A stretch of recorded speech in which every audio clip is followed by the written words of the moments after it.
Hello दोस्तों, नमस्कार। आपका स्वागत है आपके अपने चैनल हिंदी हब ऑफिशियल में।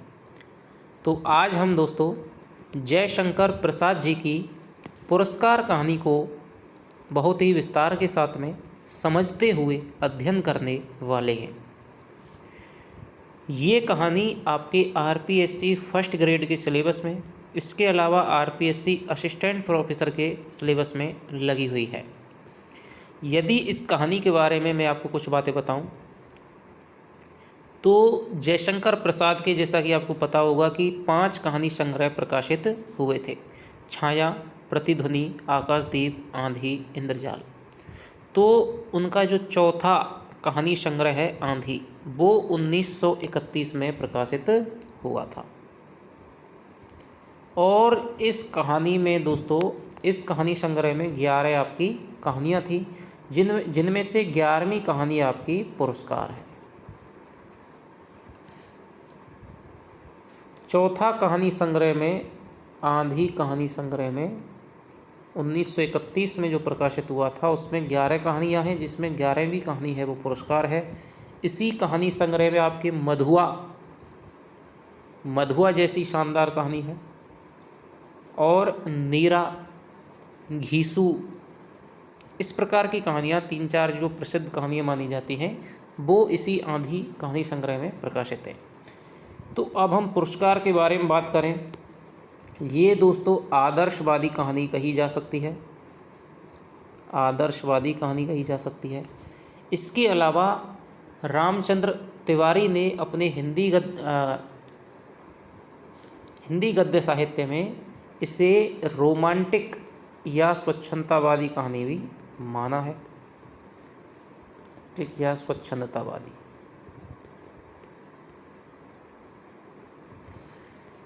इसमें मुख्य रूप से दोस्तों व्यक्तिगत प्रेम और राष्ट्र प्रेम के मध्य द्वंद्व है वो दिखाया गया है, और राष्ट्र प्रेम पर व्यक्तिगत प्रेम को कुर्बान करके और उसके बाद में अपने आत्मबलिदान के माध्यम से पुरस्कार के रूप में अपना मृत्यु मांगने पर व्यक्तिगत प्रेम का निर्वाह भी सम्यक रूप से दर्शाया गया है।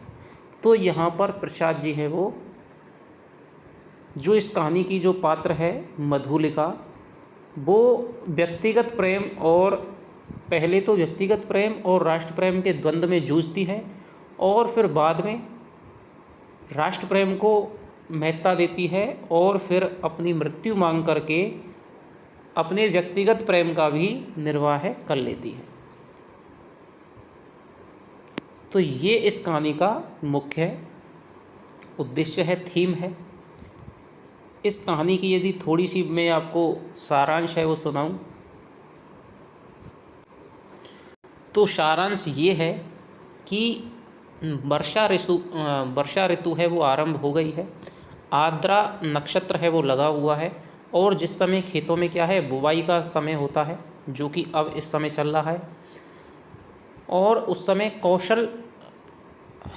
मधुलिका है वो कौशल राज्य की रहने वाली है, और उसका एक योद्धा था सिंहमित्र, उसकी कन्या है। कौशल राज्य का एक नियम था कि कौशल नरेश हैं, जिनका कि नाम नहीं आया है, प्रतिवर्ष हैं वो इंद्र पूजन का अवसर पर किसी के खेत को लेकर के उसमें क्या है, हल चलाते थे, और फिर वो हल और खेत है वो क्या है, राज्य का हो जाता था, और उसके पुरस्कार स्वरूप कुछ राशि है खेत वाले को दे दी जाती थी। अब की बार है वो मधुलिका की ज़मीन ली गई है, लेकिन जैसा कि मधुलिका की पूर्वजों की यही थाती है, वो उसका पुरस्कार है वो नहीं लेती है। राजा को पता चलता है कि ये सिंहमित्र की कन्या है, तो उससे बहुत प्रभावित होते हैं और कहेंगे इसका तुम जब चाहो जब पुरस्कार मांग सकती हो। उसी उत्सव को देखने के लिए मगध का राजकुमार है अरुण, वो भी आता है, और वो मधुलिका के सरल सहज सौंदर्य पे क्या है, भोली चितपन पे क्या है दोस्तों, मुग्ध हो जाता है। बात आई गई हो जाती है, मधुलिका अपना जैसे तैसे समय बिताती है, बहुत ही गरीबी हालत में रहती है। हाँ, इससे पहले क्या है, वो मगध का राजकुमार है वो मधुलिका को क्या है प्रपोजल देता है, प्रेम का निवेदन करता है, लेकिन वो उसको ठुकरा देती है। समय बीत जाता है। 3 वर्ष बाद में अंधेरी रात में बरसात हो रही है। फिर वही बरसात है और फिर वो अपनी झोंपड़ी में मधुलिका पड़ी है, बाहर किसी की आवाज़ आती है शरण चाहिए, तो फिर वही राजकुमार उसे देखता है और फिर वो उसको क्या है प्रेम निवेदन करता है। अब मधुलिका में क्या है, थोड़ा सा आत्मबल है वो कम हो गया है और वो उसको बातों में बहला लेता है और उसके प्रेम को स्वीकार कर लेती है। अब मगध का जो राजकुमार है वो वहाँ से क्या है निकाला गया था और वो कौशल को जीतने की योजना बनाता है। उसके पास में कुछ सैनिक थे जिसमें मधुलिका है वो उसका साथ देती है और उसको क्या है दुर्ग के पीछे की जो ज़मीन है वो मांग लेती है ताकि अरुण वहाँ से हमला कर सके। लेकिन तब उसके मन में राष्ट्र प्रेम का और व्यक्तिगत प्रेम का द्वंद्व है वो चलता है और अंत में जैसा कि मधुलिका में नारी सुलभ कमजोरियां हैं, लेकिन फिर भी उसमें आत्माभिमान आत्मबल इतना है कि वो उन कमजोरियों पर विजय प्राप्त करते हुए राष्ट्र प्रेम को महत्ता देती है और राजा को सब कुछ सच सच बता देती है। तब अरुण को है वो बंदी बना लिया जाता है और उसे मृत्युदंड है वो सुना दिया जाता है। फिर राजा है वो मधुलिका से कहता है कि अब तुम्हें क्या पुरस्कार मांगना है, कोई पुरस्कार हम तुम्हें देना चाहते हैं, तुम मांगो। तो मधुलिका क्या है अपने व्यक्तिगत प्रेम को भी सम्यक रूप से निर्वाह करती हुई अपने लिए भी मृत्युदंड है वो मांग लेती है। इसी चरम अवस्था पर कहानी का अंत है वो समाप्त हो जाता है। तो आरंभ दोस्तों जिस नाटकीयता के साथ में, जिस उत्साह के साथ में हुआ है, अंत उतना ही दोस्तों और भी नाटकीयता से प्रभावोत्पादकता के साथ में हुआ है। तो अंत, मध्य और प्रारंभ में तीनों में क्या है, इसमें एकान्विति है, आदर्श प्रधान कहानी है। तो ये आपका कहानी का सारांश हो गया। चलिए तो हम कहानी को पढ़ते हैं।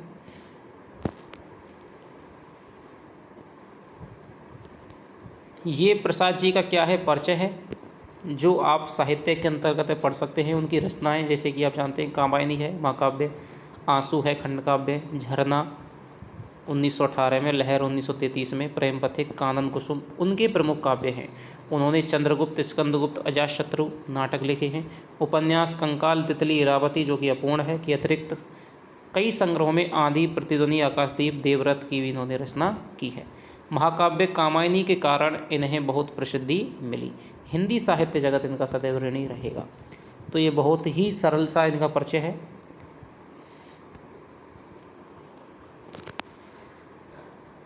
अब हम कहानी की शुरुआत करते हैं। तो सबसे पहले मैं आपको बताना चाहूँगा कि आरपीएससी फर्स्ट ग्रेड में सभी शामिल रचनाएं बहुत ही अच्छी तरह से हमारे चैनल पे करवाई जा रही है। आप चैनल को सब्सक्राइब कर लें जिससे कि प्रत्येक रचना का, प्रत्येक वीडियो का नोटिफिकेशन आपको मिल सके। कविता क्या है, आचार्य शुक्ल का निबंध, शिरीष के फूल प्रेमचंद जी की कफन कहानी है वो करवा दी गई है और सब पर शानदार प्रश्नोत्तरी भी दोस्तों करवाई जाएगी। इसके अलावा आचार्य शुक्ल के इतिहास की क्लासेज हैं वो रोज़ लगातार चल रही हैं, तो आप उनको भी देखिएगा जिससे कि आपको इतिहास के प्रति एक गहरी समझ और रुचि है वो विकसित होगी। तो चलिए पढ़ते हैं पुरस्कार कहानी। आर्द्रा नक्षत्र। आर्द्रा नक्षत्र से दोस्तों शुरुआत हुई है। तो आपसे क्वेश्चन बन सकता है कि किस नक्षत्र की बात है वो कहानी में आई है, तो आर्द्रा नक्षत्र की। आकाश में काले काले बादलों की घुमड़ जिसमें देवदुंदुभी का गंभीर घोष। देवदुंदुभी का गंभीर घोष यानी कि दोस्तों बादलों की क्या है, बहुत बड़ी गर्जना हो रही है। प्राची के एक निरभ्र कोने से, प्राची यानी पूर्व दिशा के निरभ्र कोने से स्वर्ण पुरुष झांकने लगा, यानी कि सूर्य है वो झांकने लग गया है। स्वर्ण पुरुष यानी कि सूर्य जब उदय होता है तो क्या है, सुनहरा रंग का होता है। दिखने लगी महाराज की सवारी। शैलमाला के अंचल में समस्त उर्वरा भूमि से सौंधी बास उठ रही है, यानी क्या है, पहली पहली बरसात उठ रही है। तो पहली बरसात में जब ग्रीष्म ऋतु में तपती हुई लू से झुलसती हुई मिट्टी पर जब बरसात की दोस्तों पहली बरसात होती है तो उससे क्या है, भीनी सुगंध है वो उठती है, सौंधी बास है वो उठती है। नगर तोरण से जय घोष हुआ। भीड़ में गजराज का चामरधारी शुंड उन्नत दिख पड़ा। हर्ष और उत्साह की समुद्र हिलोर भरता हुआ आगे बढ़ने लगा। तो काव्यमयी यहाँ पर क्या है, भाषा प्रसाद जी की दिख रही है। प्रभात की हेम किरणों से अनुरंजित, प्रभात की हेम किरणों से अनुरंजित नन्ही नन्ही बूंदों का एक झोंका स्वर्ण मल्लिका के समान बरस पड़ा। मंगल सूचना से जनता ने हर्षध्वनि की। यानी कि पूरा वातावरण है वो प्रकृति में है, यहाँ तक प्रसाद जी ने उपस्थित किया है। वर्षा ऋतु का वातावरण है वो उपस्थित कर रहे हैं। रथों, हाथियों और अश्वारोहियों की पंक्ति थी। तो रथों की, हाथियों की और अश्वारोहियों की पंक्ति है। आजकल पुरस्कार कहानी है, कई सालों से लगी हुई है और लगातार इसमें से क्वेश्चन आते रहते हैं। तो कई बार ऐसे अप्रत्याशित क्वेश्चन भी बन जाते हैं जिनकी हम कभी भी सपने में भी नहीं सोच सकते। तो रथों, हाथियों और अश्वारोहियों का क्रम से भी दोस्तों क्या है, जैसे कि यूजीसी नेट में बवाल मचा रखा है क्रम से लगाने का, तो आप रथों, हाथियों और अश्वारोहियों की भी पंक्ति थी। दर्शकों की भीड़ कम ना थी, गजराज बैठ गया।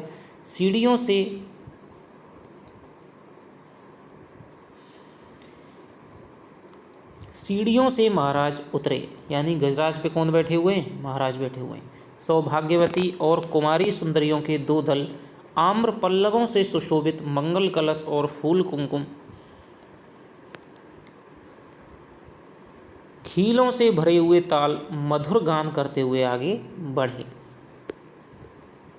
महाराज के मुख पर मधुर मुस्कान थी। पुरोहित वर्ग ने स्वस्तियन किया।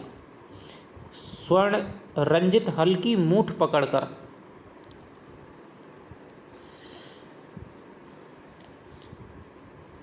यानी जो थोड़ा वह क्या है, पूजा पाठ है, हलवल की पूजा है, थोड़ी सी शुरुआत जो करते हैं पूजने के लिए, उसको स्वस्तियन कहते हैं। स्वर्ण रंजित हल्की मूठ पकड़कर महाराज ने जुते हुए सुंदर पुष्ट बैलों को चलने का संकेत दिया। तो स्वर्ण रंजित हल्की मूठ को पकड़ करके महाराज ने जुते हुए सुंदर बैलों को चलने का संकेत दे दिया। बाजे बजने लगे। किशोरी कुमारियों ने खीलों और फूलों की बरसात है वो कर दी। कौशल का यह उत्सव प्रसिद्ध था। तो कहाँ पर यह उत्सव मन रहा है दोस्तों, कौशल में मन रहा है। कौशल एक आपका क्या है, जनपद था जिसकी राजधानी है वो श्रावस्ती थी। कौशल का यह उत्सव प्रसिद्ध था। एक दिन के लिए महाराज को कृषक बनना पड़ता। तो कितने दिन के लिए, एक दिन के लिए महाराज है वो क्या बनते, किसान बनते, और किसान की तरह है हल चला करके वो भूमि को जोतते थे। उस दिन इंद्र पूजन की धूमधाम और गोठ होती थी। तो किसका पूजन होता था, इंद्र देवता का। बरसात का महीना है, वर्षा के देवता हैं वो इंद्र हैं, तो इंद्र पूजन की धूमधाम होती थी। नगर निवासी उस पहाड़ी भूमि में आनंद मनाते। प्रतिवर्ष कृषि का यह महोत्सव उत्साह में संपन्न होता। दूसरे राज्यों से भी युवक राजकुमार इस उत्सव में बड़े चाव से आकर योग देते। मगध का एक राजकुमार, अब यहाँ पर दूसरा आ गया दोस्तों। एक तो कौशल है, एक क्या है, मगध भी अपने समय का क्या है, बहुत शक्तिशाली जनपद रहा है, महाजनपद। एक राजकुमार अरुण है, अपने रथ पर बैठा बड़े कुतूहल के साथ यह दृश्य देख रहा था। बीजों का एक थाल लिए कुमारी मधुलिका महाराज के साथ थी। तो क्या है, मधुलिका का खेत है वो इस बार के इंद्र पूजन के अवसर के लिए चुना गया है। बीज बोते हुए महाराज जब हाथ बढ़ाते तब मधुलिका उनके सामने थाल कर देती। यह खेत मधुलिका का था जो इस साल महाराज की खेती के लिए चुना गया था, इसलिए बीज देने का सम्मान मधुलिका को ही मिला। जिसका खेत चुना जाता था उसको ही बीज देने का, थाली पकड़ने का सम्मान है वो मिलता था। वह कुमारी थी, यानी कि अभी तक अविवाहित थी और सुंदरी थी। कौशेय वसन उसके शरीर पर इधर उधर लहराता हुआ स्वयं शोभित हो रहा था। वह कभी उसे संभालती,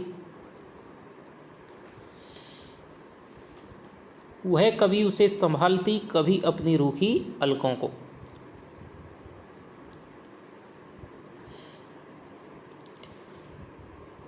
यानी कि जो थोड़ी सी जो लट पड़ जाती है उनको क्या कहते हैं, अलकों को। कृषक बालिका के शुभ्र भाल पर, यानी कि गोरे माथे पर श्रम कणों की भी कमी ना थी। वे सब बरौनियों में गुथे जा रहे थे, किंतु महाराज को बीज देने में उसने शिथिलता देरी नहीं की। सब लोग महाराज का हल चलाना देख रहे थे, विस्मय से, कुतूहल से। और अरुण देख रहा था कृषक कुमारी मधुलिका को। आहा, कितना भोला सौंदर्य, कितनी सरल चितवन। तो जो मगध का राजकुमार अरुण है दोस्तों, वो इंद्र पूजन को नहीं देख रहा है, वो तो मधुलिका के सौंदर्य पे मुग्ध हो चुका है, क्योंकि उसका जो सौंदर्य है वो क्या है, सहज है, उसमें कोई भी चमक दमक नहीं है, बहुत ही सीधा और भोला सौंदर्य है, और उसकी चितवन में कोई भी वक्रता नहीं है, बहुत ही सरल चितवन है। उत्सव का प्रधान कृत्य है वो समाप्त हो गया। महाराज ने मधुलिका के खेत को पुरस्कृत किया। थाल में कुछ स्वर्ण मुद्राएं, यानी कि महाराज हैं वो उत्सव पूरा होने के बाद में कुछ स्वर्ण मुद्राएं देकर के उसके थाल में मधुलिका के में डाल दी। वह राजकीय अनुग्रह था। मधुलिका ने थाली सिर से लगा ली, किंतु साथ ही उन स्वर्ण मुद्राओं को महाराज पर न्योछावर यानी कि उसार के बिखेर दिया।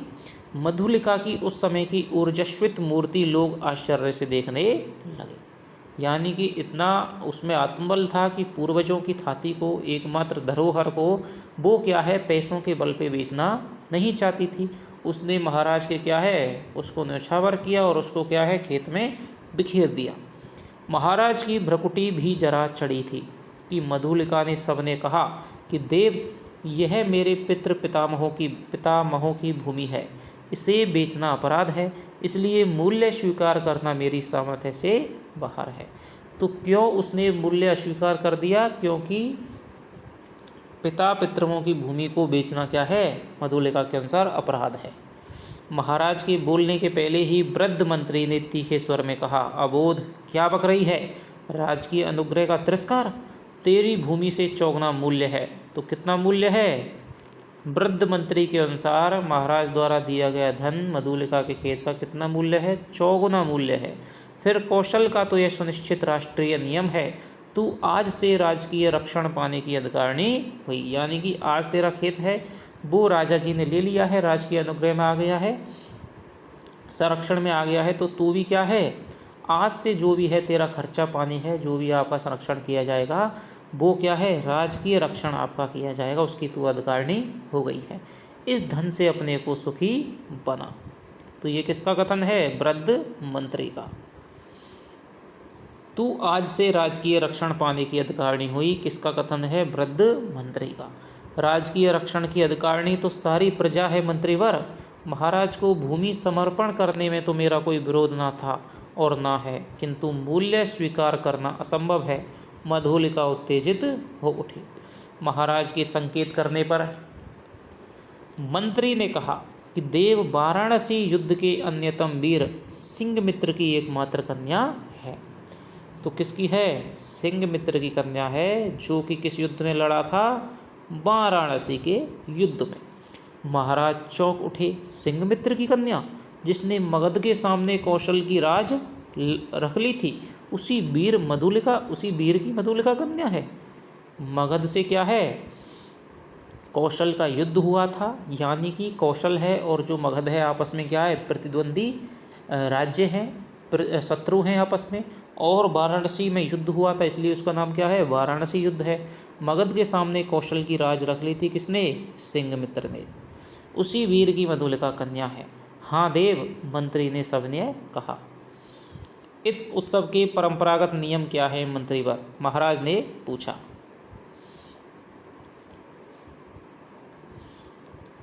देव, नियम तो बहुत साधारण है। किसी भी अच्छी भूमि को इस उत्सव के लिए चुनकर नियमानुसार पुरस्कार स्वरूप उसका मूल्य दे दिया जाता है, वह भी अत्यंत अनुग्रह पूर्वक, अर्थात भू संपत्ति का चौगुना मूल्य उसे मिलता है। यानी कि कितना मूल्य देने की प्रथा थी? 4 गुना मूल्य है वो देने की प्रथा थी। उस खेती को वह व्यक्ति वर्ष भर देखता है, वह राजा का खेत कहा जाता है। महाराज को विचार संघर्ष से विश्राम की अत्यंत आवश्यकता थी। महाराज चुप रहे, जय घोष के साथ सभा विसर्जित हुई। सब अपने अपने शिविरों में चले गए, किंतु मधुलिका को उत्सव में फिर किसी ने ना देखा। वह अपने खेत की सीमा पर विशाल मधुक वृक्ष के चिकने हरे पत्तों की छाया में अनमनी बैठी रही।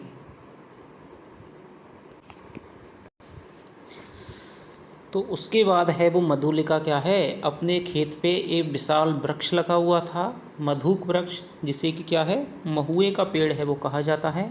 तो उसके नीचे है वो अनमनी सी बैठी रहती है। अब हम अगला भाग देखेंगे। रात्रि का उत्सव अब विश्राम ले रहा था। राजकुमार अरुण उसमें सम्मिलित नहीं हुआ। वह अपने विश्राम भवन में जागरण कर रहा था। आँखों में नींद ना थी। प्राची में जैसी गुलाली खिल रही थी, वही रंग उसकी आँखों में था। यानी कि यहाँ पर क्या है, प्रत्यक्ष रूप से लक्षणम क्या कहा गया है कि प्राची में जैसी गुलाली खिल रही थी, जैसी गुलाल जैसा रंग है, वो सुनहरा रंग है, वो मधुलिका का था। तो उसका चेहरा है, उसकी जो सहज भोला सौंदर्य है, सरल चितवन है, वो ही उसकी आंखों के सामने बार बार आ रही है। सामने देखा तो मुडेर पर एक कपोती, तो किस पक्षी का है, कपोती का दोस्तों, कबूतरी का यहाँ पर क्या है, एक पैर पर खड़ी पंख फैलाए अंगड़ाई ले रही थी। अरुण उठ खड़ा हुआ। द्वार पर सुसज्जित अश्व था। वह देखते देखते नगर तोरण पर जा पहुंचा। रक्षक गण ऊँग रहे थे। अश्व के पैरों के शब्द से चौंक उठे। युवक कुमार तीर सा निकल गया। सिंधु देश का तुरंग प्रभात के पवन से पुलकित हो रहा था। घूमता घूमता अरुण उसी मधुक वृक्ष के नीचे, सिंधु देश का तुरंग प्रभात, सिंधु देश का यानी किस देश का है, ये भी यहाँ से क्वेश्चन बन सकता है। अच्छा, कि सिंधु सैंधव तुरंग है दोस्तों, ठीक है। सिंधु के तुरंग काठियावाड़ के घोड़े हैं वो प्रसिद्ध थे, मारवाड़ के घोड़े। सिंधु देश का तुरंग प्रभात के पवन से पुलकित हो रहा था। घूमता घूमता अरुण उसी मधुक वृक्ष के नीचे पहुंचा, जहां मधुलिका अपने हाथ पर सिर धरे हुए खिन्न निद्रा का सुख ले रही थी।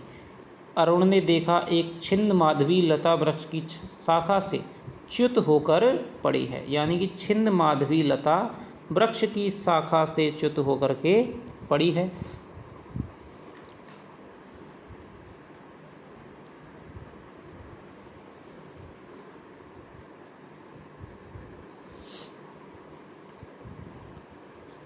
यानी कि छिन्न माधवी लता के माध्यम से अब जयशंकर प्रसाद उसकी मधुलिका की स्थिति का ही वर्णन कर रहे हैं कि जो मधुलिका सुबह के प्रभात में सुंदर लग रही थी, अब वो क्या है, उस लता के समान लग रही है कि जो किसी पेड़ की शाखा के सहारे चढ़ती है और उस पेड़ की शाखा से उसको हटा दिया जाए।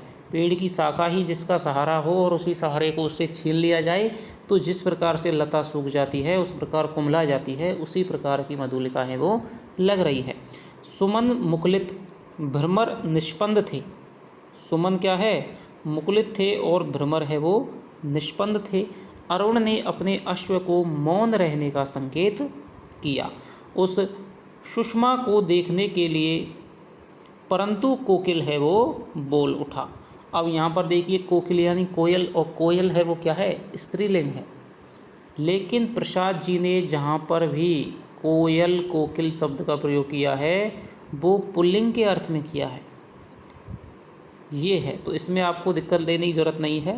प्रसाद जी ने इसका क्या है, थोड़ा सा गलत प्रयोग है वो किया है, लेकिन इन्होंने जहाँ पर भी प्रयोग किया है वो कोकिल का बोल उठा, कोकिल चिल्ला, कोकिल बोला, तो इस प्रकार ही इन्होंने पुल्लिंग में इसको क्या है, कोयल को, कोकिल को पुल्लिंग माना है।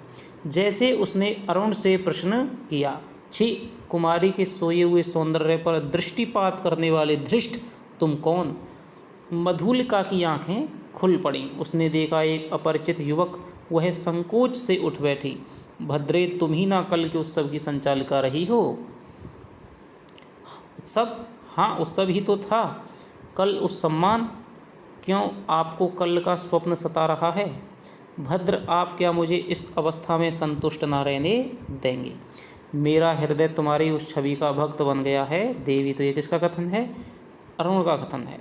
मेरे उस अभिनय का, जो मैंने अभिनय किया था खुश रहने का, क्योंकि मेरी भूमि छिन रही थी, उस समय भी मैं क्या है, उत्साह के साथ में महाराज को थाल दे रही थी। मेरी विडम्बना का, कि मेरी क्या विडम्बना है कि एकमात्र मेरी संपत्ति है, धरोहर मेरे पितृ पितामहों की क्या है, भूमि है, और वो भी मुझे क्या है, राज्य के संरक्षण में देनी पड़ गई। आहा मनुष्य कितना निर्दय है, अपरिचित। तो ये कथन भी आपसे आ सकता है, किसका कथन है, मधुलिका का। क्षमा करो जाओ अपने मार्ग, सरलता की देवी मैं मगध का राजकुमार, तुम्हारे अनुग्रह कहा प्रार्थी हूँ। तो देखिए प्रसाद की भाषा में प्रपोजल आप देखिए कि मैं मगध का राजकुमार तुम्हारे अनुग्रह यानी तुम्हारे दया का प्रार्थी हूँ, मेरे हृदय की भावना अवगुंठन में रहना नहीं चाहती है। यानी अब वो क्या है, प्रसाद पाना चाहती है उसे अपनी। अब उसी पर क्या है, मधुलिका बोल पड़ती है, राजकुमार मैं कृषक बालिका हूँ, आप नंदन बिहारी, और मैं पृथ्वी पर परिश्रम करके जीने वाली। आज मेरी स्नेह की भूमि पर मेरा अधिकार छीन लिया गया है, अतः मैं दुख से विकल हूँ, मेरा उपहास ना कर। तो मधुलिका है वो दुख से विकल क्यों है, क्योंकि उसकी भूमि पर से उसका अधिकार है वो छीन लिया गया है। मैं कौशल नरेश से तुम्हारी भूमि तुम्हें दिलवा दूंगा, नहीं वह कौशल का राष्ट्रीय नियम है, मैं उसे बदलना नहीं चाहती, चाहे उससे मुझे कितना ही दुख हो। देखिए उसमें मतलब उसे अपनी भूमि का दुख भी हो रहा है, लेकिन फिर भी वह अपने स्वाभिमान को रक्षित करते हुए उसे अपनी भावनाओं पर विजय प्राप्त करके क्या कहती है कि राष्ट्रीय नियम है और मैं उस राष्ट्रीय नियम को नहीं बदलना चाहती, चाहे उससे मुझे कितना ही दुख मिले। तब तुम्हारा रहस्य क्या है, यानी कि तुम अपनी भूमि भी चाहती हो और फिर राष्ट्रीय नियम को भी बदलना नहीं चाहती, तुम दुख भी झेलना चाहती हो। यह रहस्य मानव हृदय का है, मेरा नहीं। तो उसका रहस्य क्या है, मानव हृदय का है, कि मनुष्य का हृदय ऐसा ही है। राजकुमार नियमों से यदि मानव हृदय बाध्य होता तो आज मगध के राजकुमार का हृदय किसी राजकुमारी की ओर ना खिंचकर एक कृषक बालिका का अपमान करने ना आता। मधुलिका उठ खड़ी हुई। तो क्या कहती है कि ये जो रहस्य है कि मैं अपनी भूमि भी चाहती हूँ और फिर देश के राष्ट्रीय नियम, राष्ट्र के नियम को भी तोड़ना नहीं चाहती हूँ, चाहे फिर मुझे कितना ही दुख हो। तो ये क्या है, मानवीय क्या है,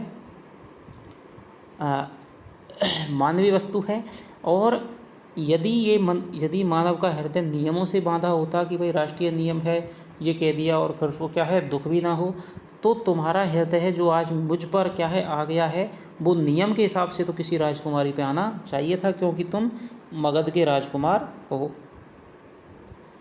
चोट खाकर राजकुमार लौट पड़ा, किशोर किरणों में उसका रत्न किरीट चमक उठा, यानी रत्नों से जड़ा हुआ जो मुकुट है वो उसका क्या है चमक जाता है। अश्ववेग से चला जा रहा था, यानी कि मधुलिका ने उसका प्रपोजल है वो ठुकरा दिया है। मधुलिका निष्ठुर प्रहार करके क्या स्वयं आहत ना हुई, उसके हृदय में टीसी होने लगी, वह सजल नेत्रों से उड़ती हुई धूल देखने लगी। यानी कि मधुलिका भी क्या है, ऐसा कौन है दोस्तों जिसके सामने एक राजकुमार है कृषक बालिका से सामने वो प्रपोजल रखे उसको क्या है वो स्वीकार कर दे। तो मधुलिका अपने हृदय में अंदर चाहती तो थी, लेकिन उसे विश्वास न था। उसे लगा कि ये राजकुमार है, इसका और मेरा क्या मेल है, ये आएगा और इसका प्रेम है वही है 4 दिन की चांदनी फिर अंधेरी रात। तो इसीलिए उसको क्या है विश्वास ना हो पाया और उसने उसको क्या है अस्वीकार कर दिया। लेकिन जब 3 साल बाद में ये आएगा तब उसको मधुलिका को क्या है इस पर विश्वास हो जाएगा कि वास्तव में ये मुझसे सच्चा प्यार करता है। मधुलिका ने राजा का प्रतिपादन अनुग्रह नहीं लिया। वह दूसरों के खेतों में काम करती और चौथे पहर रूखी सूखी खाकर पड़ी रहती। मधुलिका वृक्ष के नीचे छोटी सी पर्ण कुटीर थी, सूखे डंठलों से उसकी दीवार बनी थी। मधुलिका का वही आश्रम था। कठोर परिश्रम से जो रूखा सूखा अन्न मिलता वही उसकी सांसों को बढ़ाने के लिए पर्याप्त था। दुबली होने पर भी उसके अंग पर तपस्या की कांति थी। आसपास के कृषक उसका आदर करते, वह एक आदर्श बालिका थी। दिन सप्ताह महीने और वर्ष बीतने लगे। शीतकाल की अब अगला भाग है। शीतकाल की रजनी, अब क्या है, सर्दी ऋतु आ गई है। शीतकाल की रजनी, मेघों से भरा आकाश जिसमें बिजली की दौड़ धूप। अब देखिए वही वातावरण है फिर वो उपस्थित किया है। अब क्या है, थोड़ी ऋतु बदली है, पहले बरसात का मौसम था, अब शीतकाल आ गया है, मेघों से वही आकाश भरा हुआ है, वो बिजली की दौड़ धूप है, मधुलिका का छाजन है वो टपक रहा है। यानी छप्पर के आगे थोड़ा सा क्या है, पानी है वो टप टप कर रहा है। छाजन ग्रामीण भाषा में कहते हैं। ओढ़ने की कमी थी, जैसे घर की छजली होती है वो पत्थर से बनी हुई होती है, इसी प्रकार छप्पर होता है, झोंपड़ा होता है, उसकी भी दीवार से थोड़ा आगे हट करके वो ऊपर की जो फूंस वगैरह है वो लगाई जाती है, ऊपर का जो आवरण है, तो उससे क्या है, दीवार पे पानी नहीं आता है, तो उसे ही कहते हैं छाजन। वह ठिठुर कर एक कोने में बैठी थी, मधुलिका अपने अभाव को आज बढ़ा करके सोच रही थी। जीवन के सामंजस्य बनाए रखने वाले उपकरण तो अपनी सीमा निर्धारित रखते हैं, परंतु उनकी आवश्यकता और कल्पना भावना के साथ बढ़ती घटती रहती है। आज बहुत दिनों बाद उसे बीती हुई बात स्मरण हुई। 2 नहीं 3 वर्ष हुए होंगे, तो कितने वर्ष बाद की घटना है, 3 वर्ष बाद। इसी मधु के नीचे प्रभात में तरुण राजकुमार ने क्या कहा था। तो जीवन से सामंजस्य बनाए रखने वाले उपकरण तो अपनी सीमा निर्धारित करते हैं, परंतु उनकी आवश्यकता और कल्पना भावना के साथ बढ़ती घटती रहती है। किस कहानी का कथन है, ये है जयशंकर प्रसाद की कहानी का, पुरस्कार का। वह अपने हृदय से पूछने लगी, उन चाटुकारी शब्दों को सुनने के लिए उत्सुक सी वह पूछने लगी, क्या कहा था। दुख दग्ध हृदय उन स्वप्न सी बातों को स्मरण रख सकता था। यानी कि क्या है, उस समय वो दुख से विकल थी, तो दुख दर्द हृदय उन स्वप्न सी बातों को स्मरण रख सकता था, और स्मरण ही होता तो भी कष्टों की इस काली निशा में वह कहने का साहस करता, हाय रे विडंबना।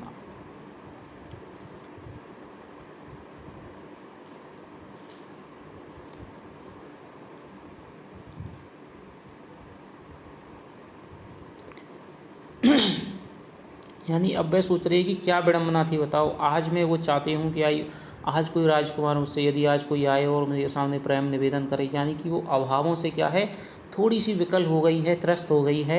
अब उसके जीवन में वो थोड़ा सा क्या है, जीवन में मधुमास है, वो चाहती है। आज मधुलिका, देखिए मधुलिका है और वृक्ष भी किसका है, मधु का है। जीवन में भी मधु के समान इसके क्या है, सरसता है, सहजता है। और आज मधुलिका उस बीते हुए क्षण को लौटा लेने के लिए विकल थी। दारिद्र्य की ठोकरों ने उसे व्यथित और अधीर कर दिया था। मगध की, क्या कह रहे हैं कि दारिद्र्य की ठोकरों ने, हमने एक कहानी पढ़ी क्या, कफन, उसमें भी क्या है, दरिद्रता की, मारक गरीबी का भयंकर चित्रण किया गया है। तो दरिद्रता व्यक्ति को कितनी संवेदनहीन बना देती है, तो वहाँ पर हमने वो चीज़ देखी। यहाँ पर क्या है, दरिद्रता ने जो मधुलिका है उसका जो थोड़ा सा अभिमान था उसको झुका दिया है, उसे व्यथित और अधीर कर दिया है। मगध की प्रासाद माला के वैभव का काल्पनिक चित्र उन सूखे डंठलों के रंध्रों से नभ में बिजली के आलोक में नाचता हुआ दिखाई देने लगा। अब वो सोचने लगी कि शायद मैं उस समय उसके प्रेम निवेदन को स्वीकार कर लेती तो आज मैं मगध की रानी बनी होती। तो उसके क्या है, प्रसाद माला महलों के वैभव का काल्पनिक चित्र है, उसकी आंखों के सामने देख रहा है। खिलाड़ी शिशु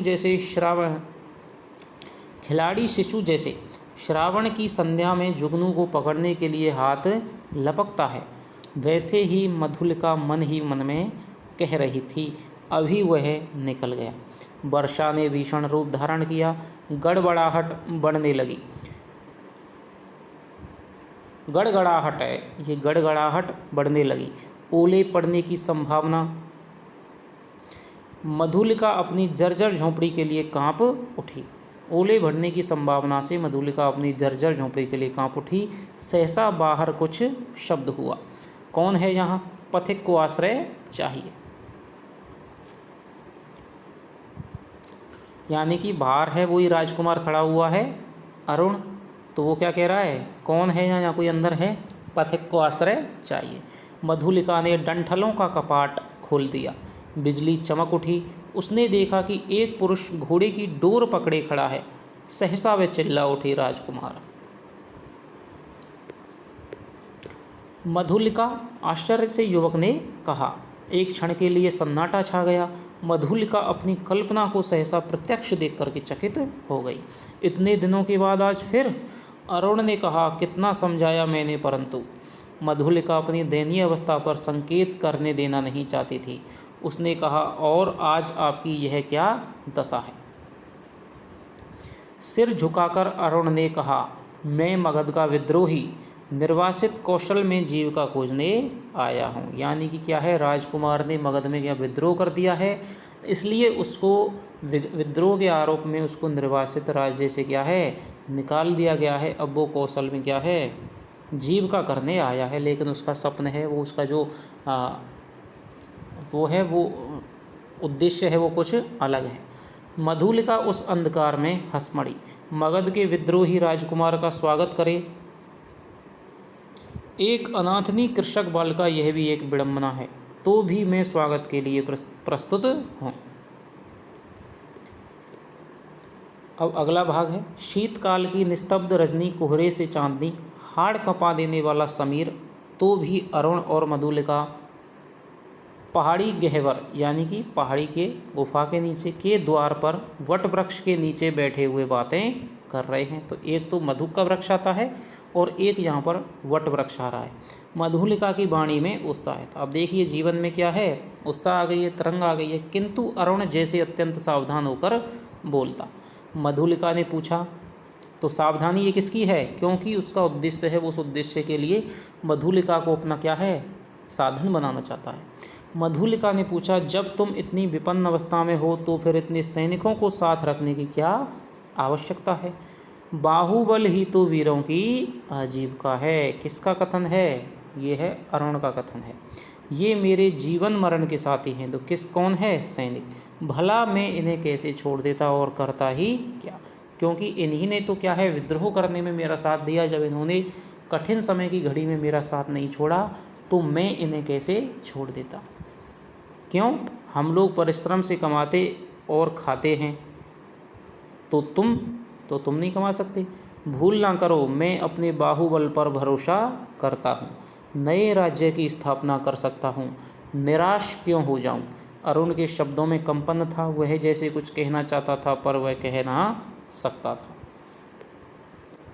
तो क्यों सैनिकों को रखे हुआ है? क्योंकि उसे अभी अपने बाहुबल पे भरोसा है और वो नए राज्य की स्थापना करना चाहता है, यानी कि कौशल का अधिपति बनना चाहता है।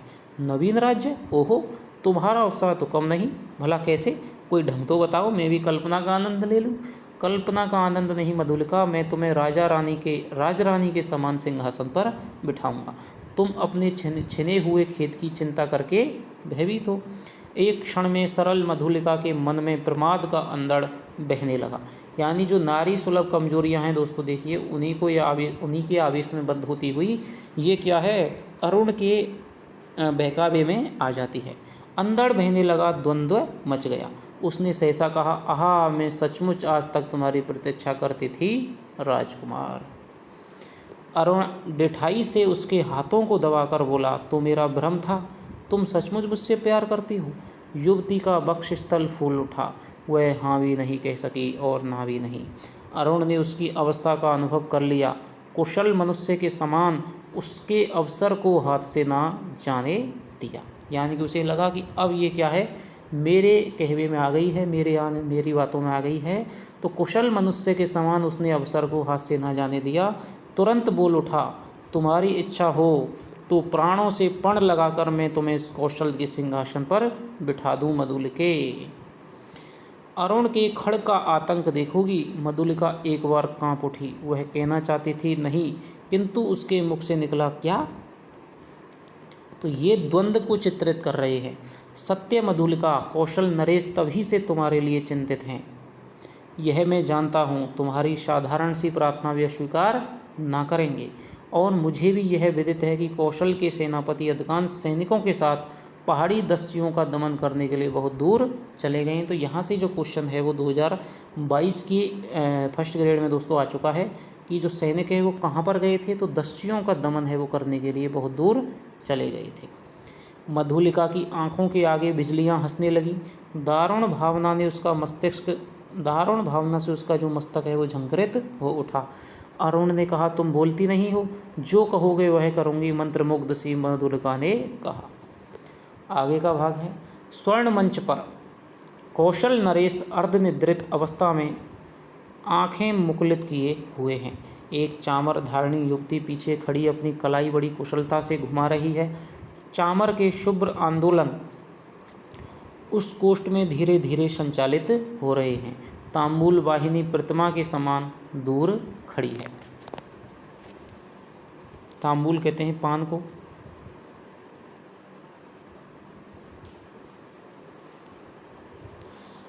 प्रतिहारी ने आकर कहा, जय हो देव, एक स्त्री कुछ प्रार्थना करने आई है। आंखें खोलते हुए महाराज ने कहा, स्त्री प्रार्थना करने आई है, आने दो। प्रतिहारी के साथ मधुलिका आई। उसने प्रणाम किया। महाराज ने स्थिर दृष्टि से उसकी ओर देखा और कहा, तुम्हें कहीं देखा है। 3 वर्ष हुए देव, मेरी भूमि खेती के लिए ली गई थी। ओहो, तो तुमने इतने दिन कष्ट में बिताए, आज उसका मूल्य मांगने आई हो क्यों? अच्छा तुम्हें मिलेगा। प्रतिहारी, नहीं महाराज, मुझे मूल्य नहीं चाहिए। मूर्ख, फिर क्या चाहिए? उतनी ही भूमि दुर्ग के दक्षिणी नाले के समीप की जंगली भूमि, वहीं मैं अपनी खेती करूंगी। तो मधुलिका क्या मांगती है? राजा से दुर्ग के दक्षिणी नाले के समीप जंगली भूमि, जो कि क्या है, बंजर पड़ी हुई थी, जो खेती के काम की नहीं थी, वहाँ मांगती है। मुझे एक सहायक मिल गया है, वह मनुष्यों से मेरी सहायता करेगा। भूमि को समतल भी तो बनाना होगा। उज्जड़ भूमि है, ऊबड़ खाबड़ भूमि है।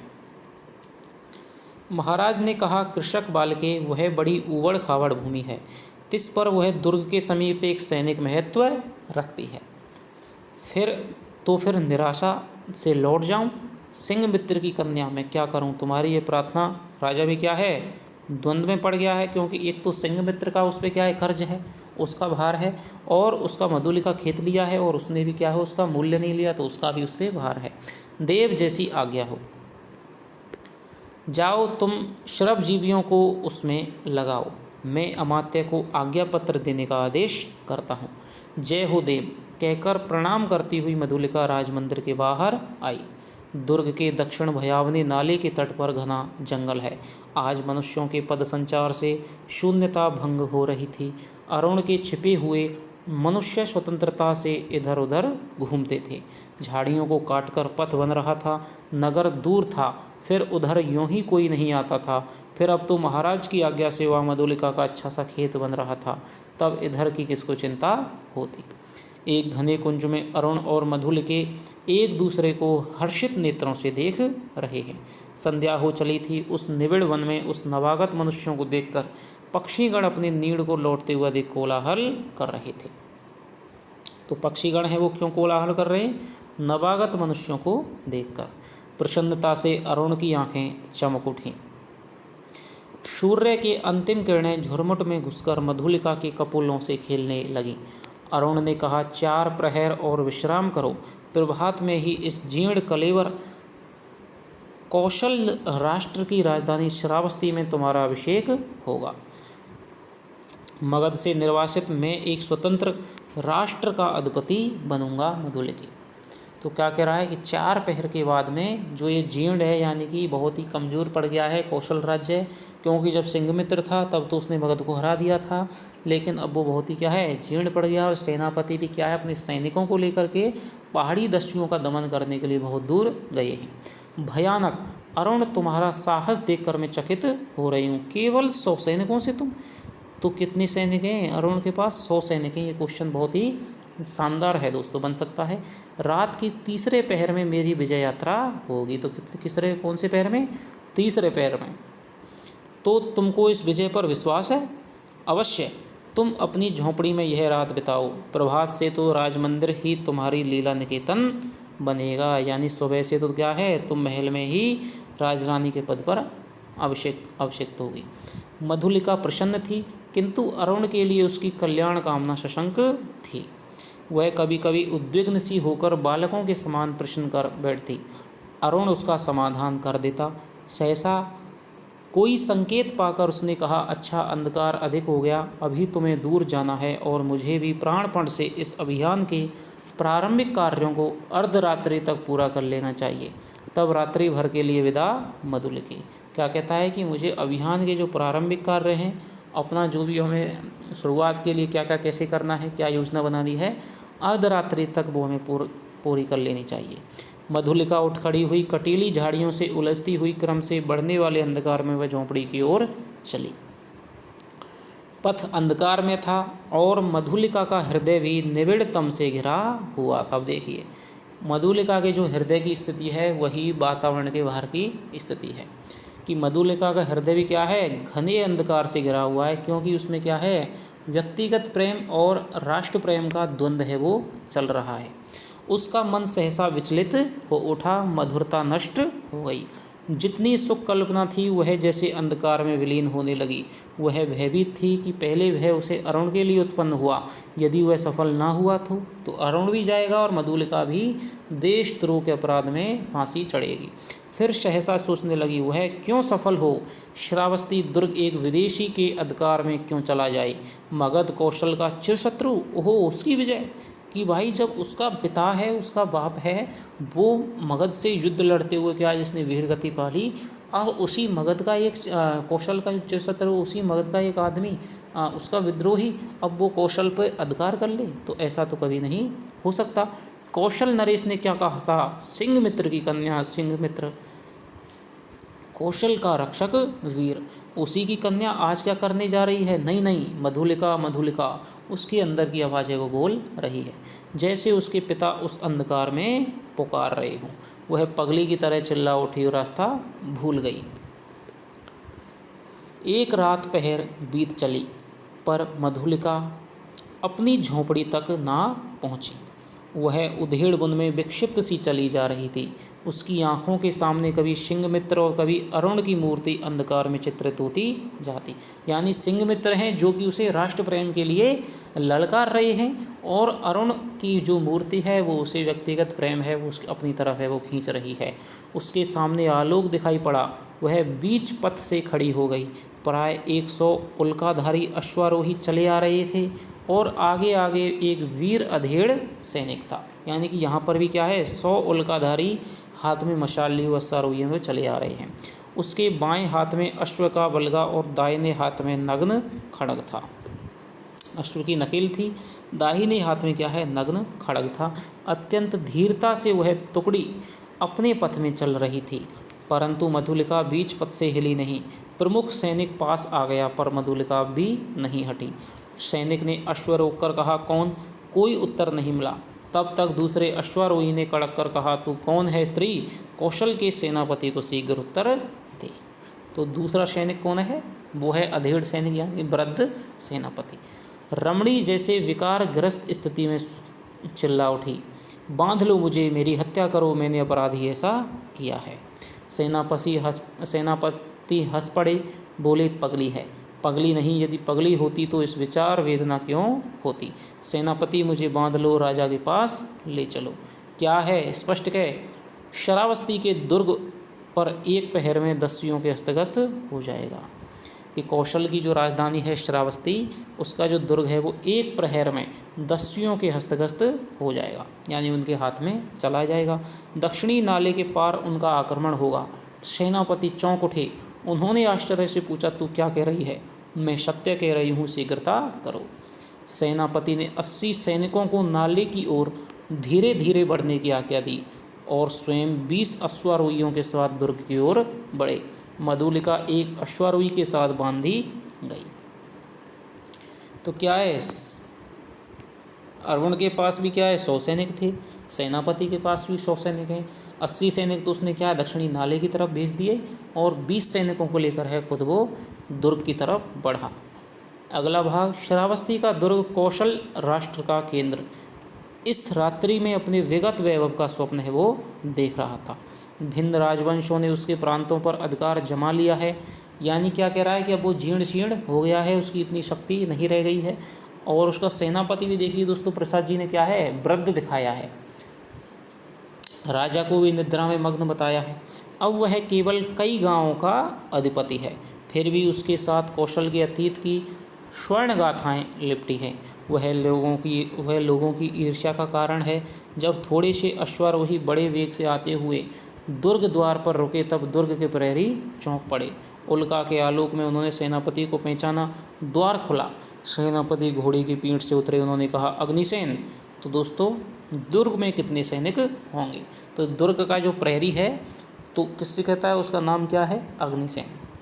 सेनापति की जय हो। 200। तो दुर्ग में कितने सैनिक हो गए दोस्तों? 200।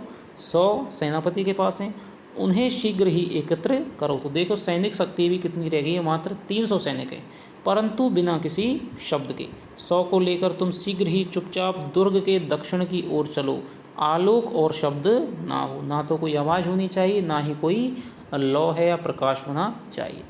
तो पहले तो 80 चले गए दक्षिणी नाले की तरफ, और 100 हैं वो फिर चले गए, यानी कि 180 तो वहाँ हो गए, और 100 और 20 120 हैं वो इधर हो गए। सेनापति ने मधुलिका की ओर देखा, वह खोल दी गई। उसे अपने पीछे आने का संकेत कर सेनापति राजमंदिर की ओर बढ़े।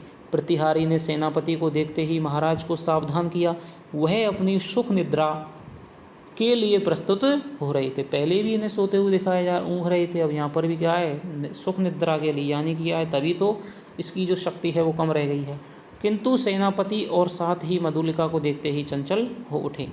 सेनापति ने कहा, जय हो देव, इस स्त्री के कारण मुझे इस समय उपस्थित होना पड़ा है।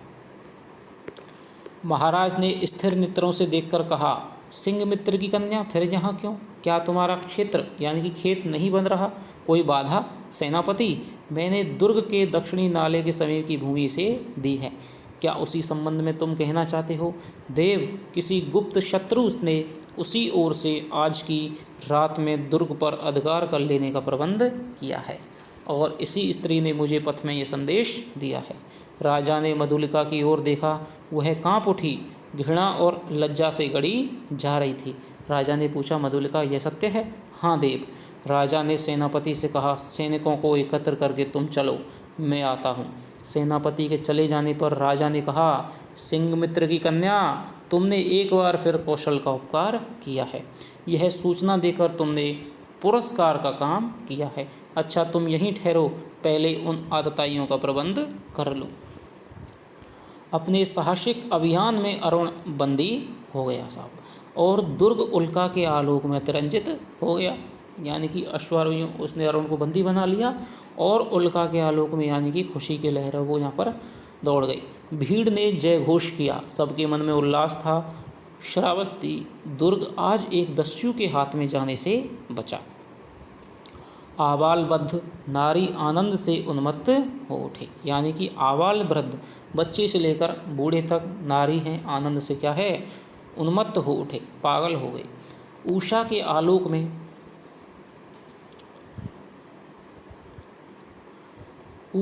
आलोक में सभा मंडप दर्शकों से भर गया। सुबह हो गई। बंदी अरुण को देखते ही जनता ने रोष से हुंकार करते हुए कहा, वध करो। राजा ने सबसे सहमत होकर आज्ञा दी, प्राण दंड। तो अरुण को क्या दंड दिया गया? प्राण दंड। मधुलिका बुलाई गई, वह पगली सी आकर खड़ी हो गई। कौशल नरेश ने पूछा, मधुलिका, तुझे जो पुरस्कार लेना हो मांग। वह चुप रही। राजा ने कहा, मेरे निज में जितनी खेती है मैं सब तुझे देता हूँ। मधुलिका ने एक बार बंदी अरुण की ओर देखा। उसने कहा, मुझे कुछ ना चाहिए। अरुण हंस पड़ा। राजा ने कहा, नहीं, मैं तुझे अवश्य दूंगा, मांग ले तो मुझे भी प्राणदंड मिले। कहती हुई वह बंदी अरुण के पास जा खड़ी हुई। तो देखिए दोस्तों, कितना अंतिम जो भाग है इसका कितना चरमोत्कर्ष के साथ में परिणति सफल हुआ है, और चरम अवस्था पर जाकर के समाप्त हुआ है। कि अभी तक लग रहा था कि भाई पढ़ते हुए कहानी को कि भाई जो मधुलिका है वो केवल राष्ट्र प्रेम का निर्वाह करेगी और व्यक्तिगत प्रेम के लिए राष्ट्र प्रेम को क्या है, कुर्बान कर देगी। लेकिन यहाँ पर वो अंत में अपना प्राणदंड मांग करके व्यक्तिगत प्रेम की भी रक्षा कर लेती है। तो यहाँ पर जो द्वंद्व था उसको भी क्या है, वो उसमें सामंजस्य बैठा लेती है, संतुलन बना लेती है। तो ये थी आपके पुरस्कार कहानी। ठीक है। इसकी शब्दावली देखते हैं। निरभ्र बादलों से रहित, उर्वरा भूमि उपजाऊ, हेम माने स्वर्ण, अनुरंजित रंगा हुआ, कौशेय माने दोस्तों क्या है, गेरुआ वस्त्र होता है। ऊर्जस्वित ऊर्जा से भरी हुई, अनुग्रह कृपा, तुरंग घोड़ा, दस्यु डाकू, निबिड़ घना, विक्षिप्त पागल, आलोक प्रकाश, उपकार भलाई, उल्का मशाल या तारा, आतताई अत्याचारी, स्वस्तियन हो जाएगा, कल्याणार्थ मंगल कामना।